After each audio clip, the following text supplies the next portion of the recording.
Comment observer en permaculture? Dans cette vidéo, je vais tenter de vous faire percevoir ce qu'est l'observation de notre environnement sous l'angle du prisme de la permaculture.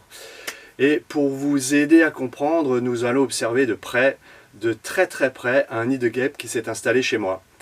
Je vais également vous expliquer pourquoi il ne sert à rien de partir en guerre contre cet insecte peu aimé, mais pourtant si utile, au travers de ce que les guêpes nous apportent et nous apprennent. Je vous apporte plus de connaissances sur leur comportement pour que vous n'ayez plus à les craindre, pour ne plus paniquer la prochaine fois que vous croiserez leur chemin.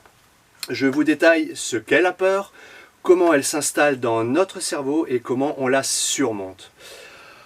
En fin de vidéo, je vous explique en quoi votre observation et vos ressentis sont si importants et font partie de l'approche méthodologique de transformation d'un site. Et même si vous n'êtes pas permaculteur ou permacultrice ou pas encore, je vous explique en quoi les observations et les ressentis sont incroyablement importants dans votre vie et comment ils peuvent être utilisés pour sortir d'un état de dépression, voire même d'un état dépressif. Générique.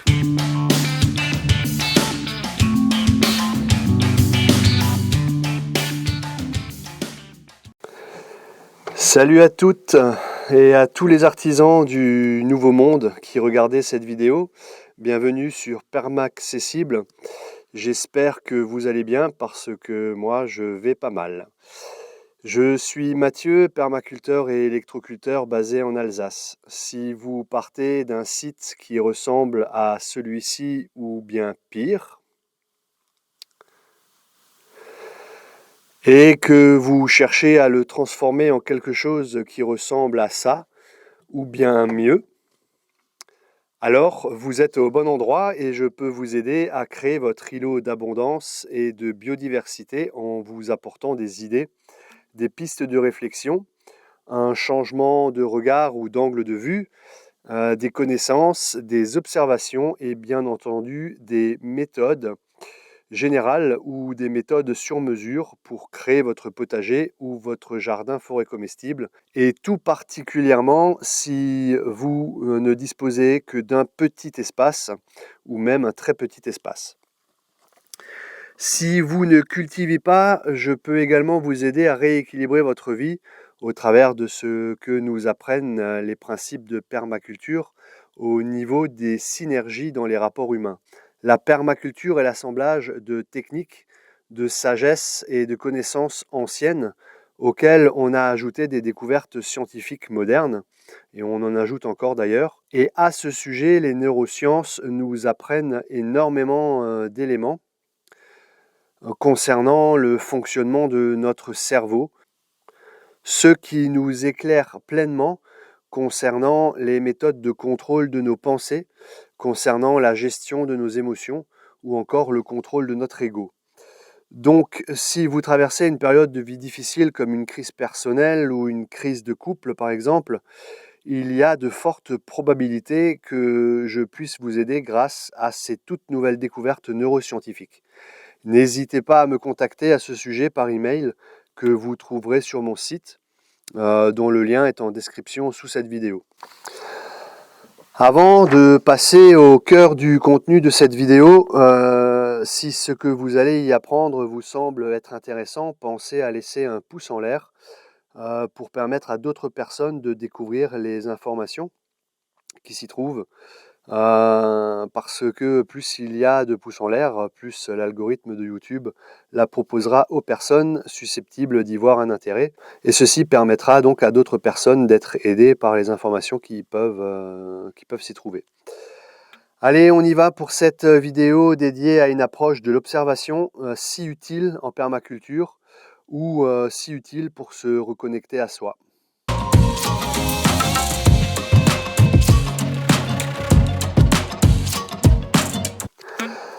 Alors pourquoi j'ai choisi de construire une vidéo sur la notion d'observation? Eh bien tout d'abord car je n'en ai presque pas trouvé sur YouTube qui traite de ce sujet, et ensuite en raison de l'importance de savoir observer avant d'agir. L'observation est la première des 5 étapes d'une conception en permaculture. Avant d'analyser, avant de concevoir, avant de mettre en place et avant d'évaluer, il vous faudra observer votre site pour en tirer le meilleur parti et prendre les décisions adaptées. Même si l'observation doit être constante tout au long de ces 5 étapes, et notamment lors de vos évaluations, c'est bel et bien par cette étape qu'il vous faudra passer du temps de manière méthodologique pour que vos analyses soient judicieuses. Alors, observer, c'est quoi exactement? Eh bien, c'est avoir un regard attentif sur ce qui est, sans juger s'il s'agit d'un point fort ou d'un point faible. Au stade de l'observation, on ne cherche pas à changer quoi que ce soit. On cherche à connaître ce qui est déjà là. C'est une étape incontournable pour une bonne conception ou pour une bonne évaluation, afin notamment de ne pas travailler contre la dynamique des lieux, par exemple. Je le répète souvent, en permaculture, il vaut mieux travailler avec la nature que contre elle. En travaillant avec la nature et en devenant responsable de nos actes à son égard, nous sommes récompensés à mesure que notre environnement s'améliore. Je trouve par exemple que cultiver une partie de ma propre nourriture de manière naturelle, d'améliorer mon sol et prendre soin de la végétation de mon lieu et de ses habitants me donne le sentiment de vivre une vie cohérente, créative, libre et résiliente. Je vous mettrai en lien de cette vidéo une fiche technique méthodologique pour apprendre à observer un lieu. Cette fiche vous guidera dans vos observations. Vous pourrez la télécharger même si concevoir un jardin-forêt n'est pas dans votre objectif pour le moment, car observer, c'est percevoir et ressentir. On observe avec notre vue, bien entendu, mais également avec nos sens. Quand nous observons, nous respirons des odeurs en conscience pour déterminer leur provenance et si elles sont agréables ou non. Nous ressentons l'air chaud ou froid, la puissance et l'orientation d'un vent. Avec nos mains, nous percevons à l'ouïe la présence d'un animal. Certains permaculteurs goûtent même leur sol pour en ressentir son odeur et son terroir. Lorsque nous sommes donc en phase d'observation consciente et active, nos pensées s'arrêtent pour laisser place à nos ressentis. Le cerveau humain est fait de telle manière qu'il est incapable de penser et ressentir en même temps. Lorsque nous ressassons sans cesse 1001 idées, nous ne contrôlons pas nos pensées à ce moment-là. Ces pensées incessantes se transforment en émotions négatives qui, si on les laisse s'installer, vont guider nos paroles et nos actes et souvent nous amener au fil du temps dans une spirale négative, voire dépressive. Donc, si vous êtes dans ce cas, faites le test. Utilisez ma fiche méthodologique et lancez-vous dans l'observation consciente d'un lieu. Vous constaterez que vos pensées seront bloquées presque instantanément. Il s'agit là d'une technique codue qui vous fera énormément de bien, tout en vous connectant à la nature. Mais j'arrête là cette parenthèse et j'y reviendrai en fin de vidéo. C'est donc lors d'une séance d'observation liée à la phase d'évaluation de mon site que l'idée m'est apparue de faire une vidéo qui traite de l'observation. Et cette vidéo m'est apparue lorsque je suis passé à côté de cette poubelle que vous voyez là-bas, qui me sert de contenant à compost mûr que j'entrepose dans cette poubelle recyclée en attendant de l'utiliser. Alors qu'a-t-elle de particulier cette poubelle? Eh bien, il s'y est installé sous le couvercle un nid de guêpes. Bien sûr, la première idée qui m'est venue a été de le détruire.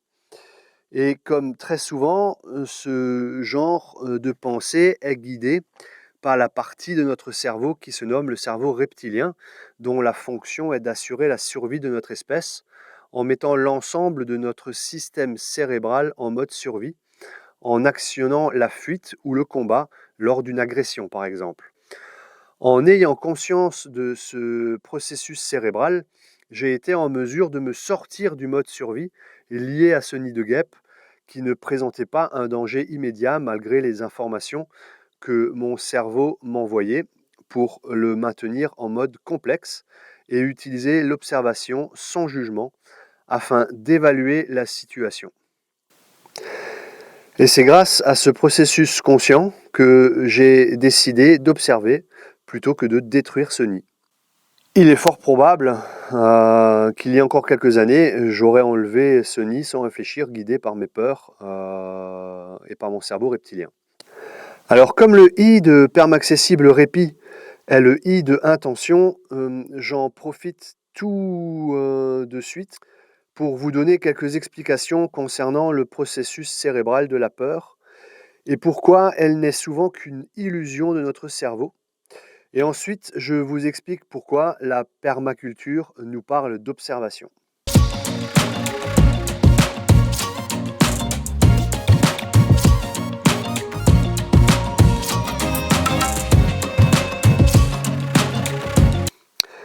Alors, comment l'émotion de la peur parvient-elle à nous faire perdre notre sang-froid alors que d'autres ne semblent pas impactés par une même situation, comme devant une guêpe qui nous tourne autour par exemple? En d'autres termes, la peur s'apprend-elle et pouvons-nous désapprendre la peur?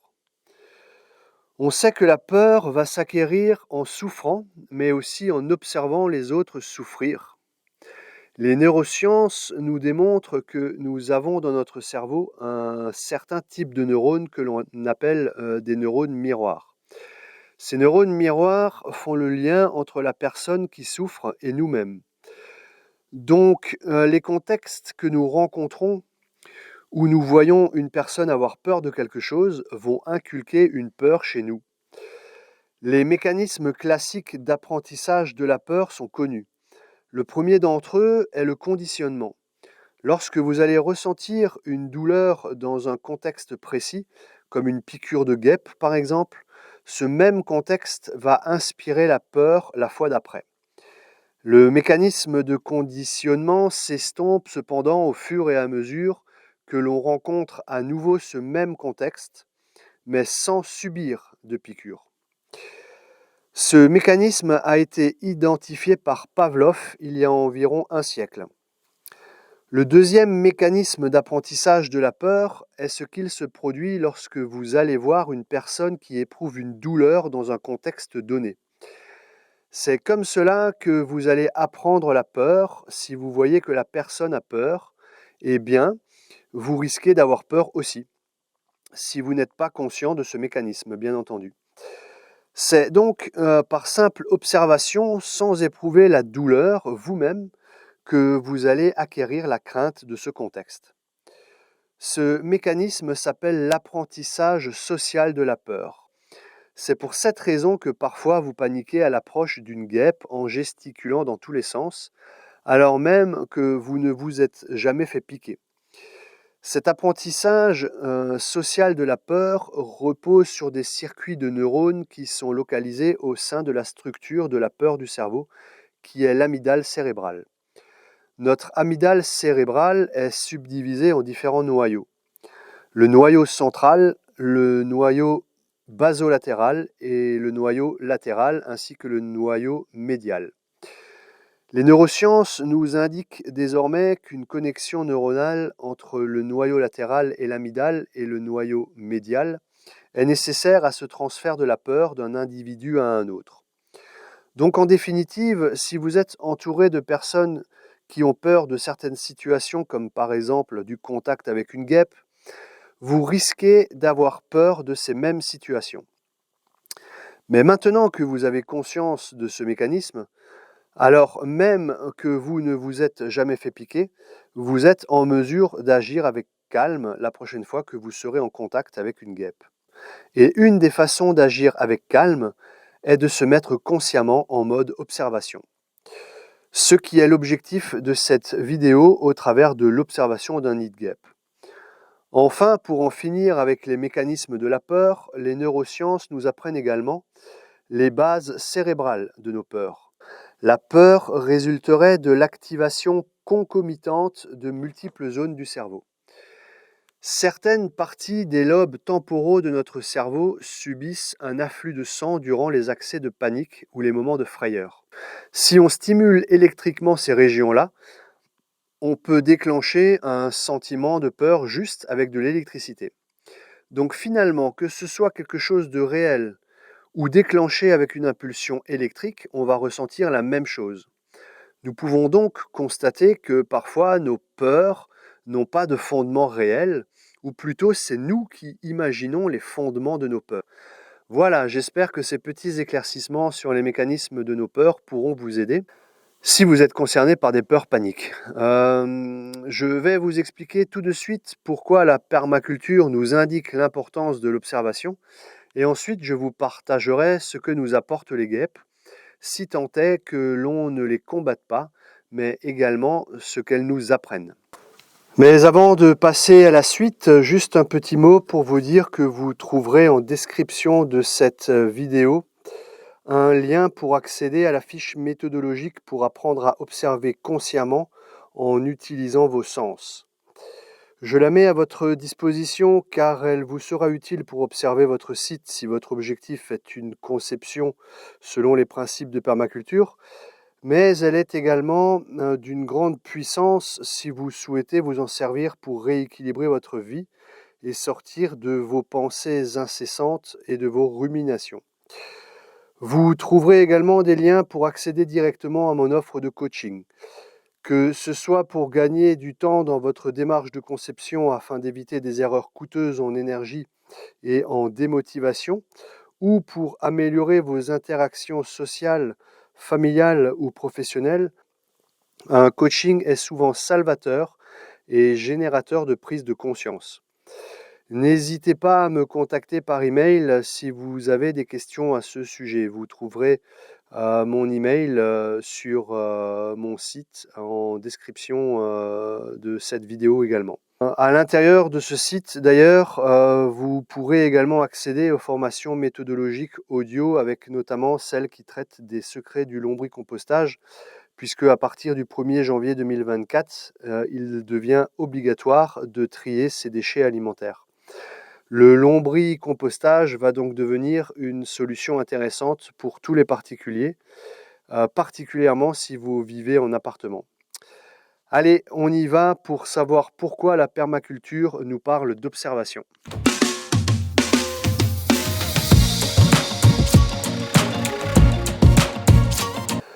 Selon différentes sources telles que la sociologie animale, les enseignements spirituels divers, l'étude des peuples premiers, le chamanisme, les lois des constellations familiales, l'histoire des civilisations, la théorie des cordes, la vie s'exprime dans la biodiversité et la recherche permanente de stabilité dans un processus évolutif. Les communautés de végétaux, d'animaux et d'humains doivent être basées sur les lois de la nature si elles veulent durer dans le temps. Ces 8 lois de la nature sont les mêmes pour tout ce qui vit. Alors, je ne vais pas ici vous détailler ces 8 lois de la nature, bien que cela pourrait être intéressant, mais uniquement de la première de ces lois, qui est que chaque être vivant doit être présent et observé. Observer en conscience et avec attention pour vivre, survivre et voir son chemin clairement pour éviter les pièges et les cercles vicieux. Bon, je ne sais pas vous, mais moi je trouve que cette première loi de la nature est particulièrement d'actualité concernant notre situation sociétale. Combien d'entre nous observent avec attention pour vivre, survivre et voir son chemin clairement pour éviter les pièges et les cercles vicieux ? Et combien d'entre nous ne prennent pas le temps d'observer en se contentant de faire ce qu'on leur dit de faire, ce qu'on leur dit de manger, ce qu'on leur dit de comment se soigner. Cette loi de la nature nous indique que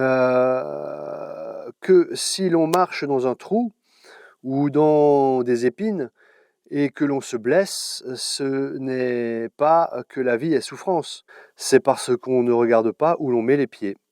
L'observation est donc l'association de l'esprit vierge et des 5 sens. En d'autres termes, l'observation est l'absence de mental. C'est un peu comme une super caméra qui voit, entend, sent, qui touche et en même temps qui enregistre sur un disque dur, mais sans aller dans le disque dur pour consulter les vieilles informations qui sont dessus. L'observation est à la base de la survie de la majorité des espèces, car plus de la moitié des animaux sont vigilants, attentionnés à leur environnement, à leurs besoins et ne s'égarent dans la rêverie que quand ils sont en sécurité. Et nous, combien de temps par jour sommes-nous en mode observation par rapport à ce qui nous entoure ? Il nous arrive souvent de rêvasser au volant d'une voiture ou quand une personne nous parle de choses importantes ou devant un écran distillant du divertissement particulièrement bien conçu pour nous groguir et nous empêcher de prendre conscience de l'observation. Quand nous sommes dans cet état-là, c'est comme si notre caméra était sur le mode magnétoscope. Ce mode rêverie correspond au mode de la non-perception des informations, ce qui amène potentiellement au danger. Pour pouvoir comprendre nos besoins et ceux des autres êtres vivants, il faut les observer avec beaucoup d'attention et peu de jugement, de manière à ce que notre esprit soit fécondé par de nouvelles informations jamais observées, du jamais vu en quelque sorte, au lieu que d'être distrait par nos pensées, nos certitudes, nos jugements, pour finalement tourner en rond dans du déjà vu, entre guillemets. Cette attitude attentionnée aura pour conséquence de créer des techniques, des stratégies et des intuitions nouvelles qui seront basées sur les besoins de la nature et des nôtres.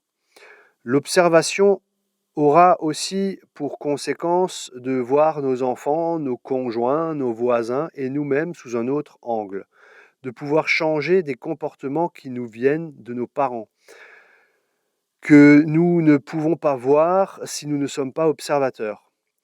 La présence consciente est comme un muscle qui devient fort quand on s'en sert, mais s'atrophie quand on ne s'en sert pas.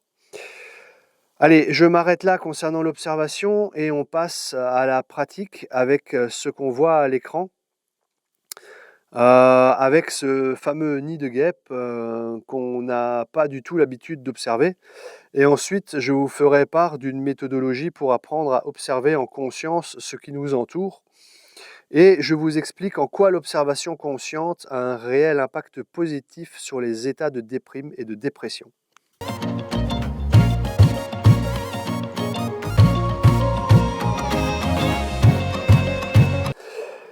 Même si certaines personnes appréhendent fortement une cohabitation avec les guêpes en les évitant et en les chassant, les guêpes jouent pourtant un rôle essentiel dans nos écosystèmes et s'avèrent parfois très utiles au jardin. Les chasser reviendrait à transgresser une des 8 lois de la nature qui est inclure, ou en d'autres termes, ne pas exclure quoi que ce soit, car tout doit trouver une place juste sans envahir ni se faire envahir en cherchant l'équilibre. Chaque transgression de ces lois est irrémédiablement suivie de conséquences et peuvent se transformer en cercles vicieux infinis. Ce ne sont donc pas 1 ou 2 nids de guêpes, ou 3 ou 4, qui font d'elles des envahisseuses. C'est donc la peur irrationnelle de se faire piquer par les guêpes qui nous empêche de connaître qui elles sont vraiment et ce qu'elles nous apportent. Celles que l'on rencontre dans nos jardins correspondent généralement aux 2 espèces les plus fréquentes en Europe, la guêpe commune et la guêpe germanique. La guêpe commune présente un T noir entre les 2 yeux, tandis que la guêpe germanique possède 3 taches noires sur la partie inférieure de son visage. Même s'il existe beaucoup d'autres espèces de guêpes, elles appartiennent toutes à la famille des hyménoptères. Possédant 4 ailes membraneuses, une pièce buccale de type broyeur-lécheur, une tête séparée du thorax, un cou fin et un métathorax très court formant un segment intermédiaire. Même si elles sont semblables en termes d'anatomie, les guêpes se distinguent en 2 catégories du point de vue comportemental. Certaines sont sociales et d'autres solitaires. En Europe, seule une vingtaine d'espèces de guêpes sont sociales et parmi elles, seulement 3 se rencontrent fréquemment dans nos jardins. La guêpe commune, la guêpe germanique et le frelon européen. Leur principale particularité comportementale réside dans la création d'une colonie à partir d'une seule femelle fécondée, la reine, tout comme les abeilles, si chères à nos yeux.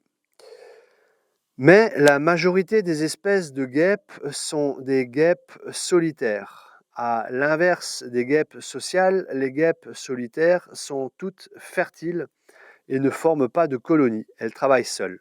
Elles ne construisent pas de guêpier comme celui à l'image mais s'installent dans des tiges creuses, des galeries dans du bois ou des murets. D'autres encore, comme la guêpe maçonne, obstruent les ouvertures de leur refuge avec de la boue pour protéger les œufs qu'elles y ont déposés. Les espèces solitaires chassent pour se nourrir. Les proies peuvent être de taille très variée, passant du puceron à des araignées ou des chenilles. Les guêpes ont donc un rôle important à jouer dans l'écosystème. Leur instinct de prédation les pousse à chasser à longueur de journée afin de nourrir leurs larves. Elles mangent en grande quantité des mouches, des larves d'insectes, des chenilles, des moustiques, des pucerons, des cochenilles, des araignées, permettant la régulation des populations de nombreuses espèces. En 24 heures, un essaim de guêpes peut éliminer jusqu'à 80 000 individus considérés comme indésirables et ravageurs de culture. La guêpe trichogramme est d'ailleurs utilisée en tant qu'outil de lutte biologique pour protéger le maïs contre la pyrale. En plus de leur intérêt dans la régulation des espèces nuisibles à vos plantations, les guêpes participent à la pollinisation des plantes. Elles sont attirées par le sucre et visitent les fleurs pour en consommer le nectar. Contrairement aux abeilles qui transportent du pollen accroché à leurs nombreux poils, les guêpes qui sont moins velues en transportent peu, mais remuent tout de même suffisamment le pollen pour contribuer à la pollinisation. En les observant plutôt que chercher à les combattre, vous pourrez vous rendre compte qu'elles participent à l'équilibre de votre environnement. Bien sûr, il leur arrive de piquer, mais seules les femelles de certaines espèces sociales, comme celle que je suis en train de filmer, peuvent nous piquer si nous faisons des gestes agressifs ou qui pourraient être pris comme tels. Avec leurs yeux composés et constitués de plusieurs centaines de récepteurs, les guêpes captent près de 200 images par seconde, contre seulement 25 par seconde chez l'homme. Elles détectent donc tous les mouvements comme si elles voyaient au ralenti.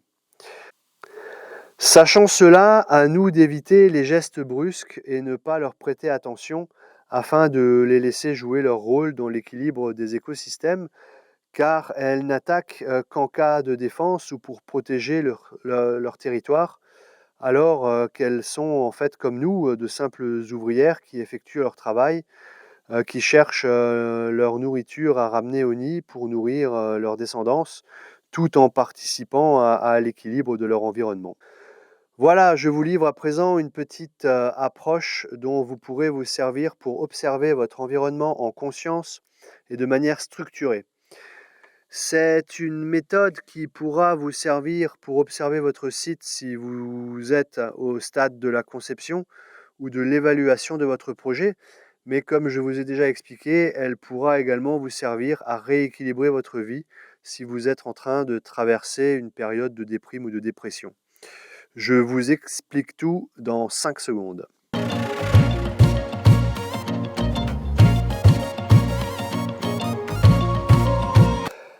Alors, observer et analyser sont les bases de toute conception permaculturelle. Vous pourrez utiliser cette méthode, mais il en existe d'autres pour observer votre site afin de vous aider dans votre conception. Mais la méthode que je vais vous décrire a un autre avantage de taille.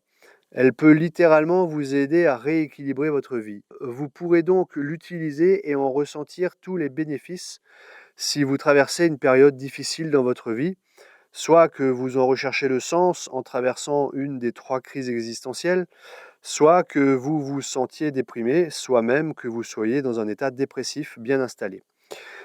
Pour comprendre pourquoi cette méthode pour observer la nature fonctionne dans le rééquilibrage de votre vie, il faut comprendre comment fonctionne notre cerveau lorsque nous traversons une crise existentielle ou que nous nous sentons déprimés. Alors, sans rentrer dans les détails de ce que nous démontrent les neurosciences à ce sujet, il y a quelques principes à comprendre nécessairement.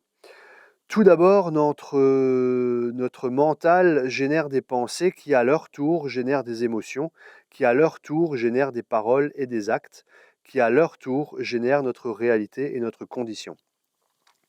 Ces pensées, lorsqu'elles ne sont pas contrôlées, peuvent être omniprésentes, voire permanentes. C'est le fameux état de rumination. Très souvent, ces pensées s'enchaînent sous forme d'arborescence, laissant apparaître une nouvelle problématique qui, à son tour, s'enchaîne sous forme de nouvelles pensées et ainsi de suite. Très souvent, la pensée initiale qui a produit l'arborescence des pensées qui ont suivi démarre à partir d'une supposition ou d'une peur irrationnelle et même pas de la réalité.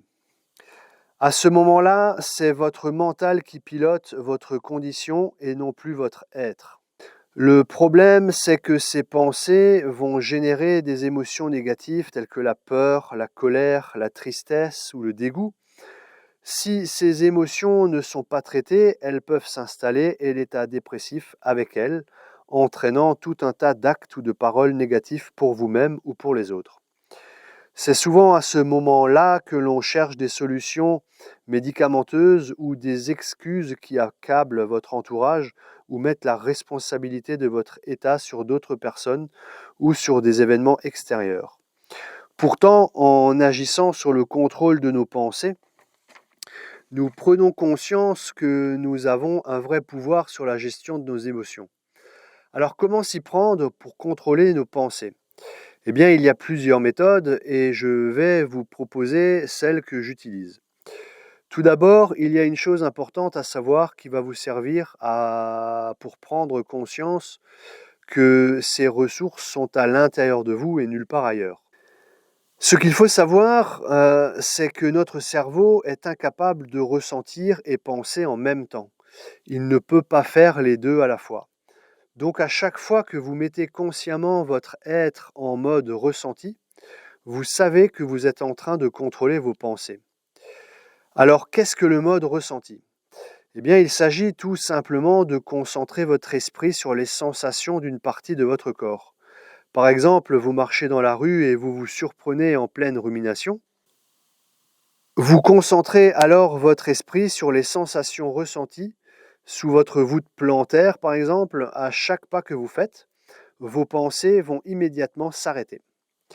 La méthode d'observation que je vais vous fournir va vous apprendre à intégrer cet exercice de manière, si vous vous entraînez, à le faire machinalement au bout d'un certain temps et de prendre le contrôle de vos pensées, car pour observer, on peut utiliser l'ensemble de son corps. Et observer, c'est aussi ressentir. On ne devient complètement conscient et informé de son propre environnement que lorsqu'on a commencé à utiliser ses sens en touchant, en sentant, en regardant, en goûtant et à noter par écrit les données que l'on en a retirées. Lors de cet apprentissage, on peut par exemple découvrir avec surprise une essence d'arbre sur notre propre terrain, pourtant présente depuis très longtemps, ou s'apercevoir que le sol de notre parcelle est loin d'être aussi uniforme que dans nos souvenirs. L'idée, c'est donc de réapprendre à observer et nous réapproprier les connaissances de notre environnement. Heureusement, ce n'est pas du tout difficile et en plus, c'est un exercice enchanteur. C'est même un effort merveilleux que de s'éveiller à la multitude du monde vivant qui nous entoure au quotidien. Pour cela, je vous mets un lien sous cette vidéo où vous pourrez télécharger gratuitement un organigramme méthodologique qui vous permettra d'observer votre site, quels que soient vos objectifs. Que vous décidiez d'observer votre site afin de concevoir un système en permaculture pour augmenter votre indépendance et résilience alimentaire, ou que vous vouliez utiliser la méthode de l'observation et du ressenti pour contrôler vos pensées et rééquilibrer votre vie, vous pourrez utiliser cet organigramme méthodologique. Cette fiche méthodologique pour reprendre contact avec son environnement naturel, avec son futur site et avec soi-même est la toute première étape, à mon sens, pour entrer dans une démarche permaculturelle avant même d'établir un plan de son site existant. Alors je vous encourage à télécharger cette fiche et à me faire un retour soit par commentaire sous cette vidéo, soit par email que vous trouverez sur mon site également en lien sous cette vidéo. Je serai très heureux d'apprendre comment cette fiche méthode aura pu vous aider car elle est destinée à ceux qui ont perdu le lien avec leur environnement naturel et à ceux qui veulent démarrer un projet en permaculture. Elle est un puissant remède pour se connecter ou se reconnecter à la nature dont nous faisons partie, mais également pour se reconnecter à soi. Cet exercice peut nous apporter une grande satisfaction et vous ouvrir des portes inattendues. Voilà, amis gardiens et gardiennes de la terre et de la vie, il me reste à vous souhaiter la journée que vous méritez et prenez soin de vous, des autres et de la terre.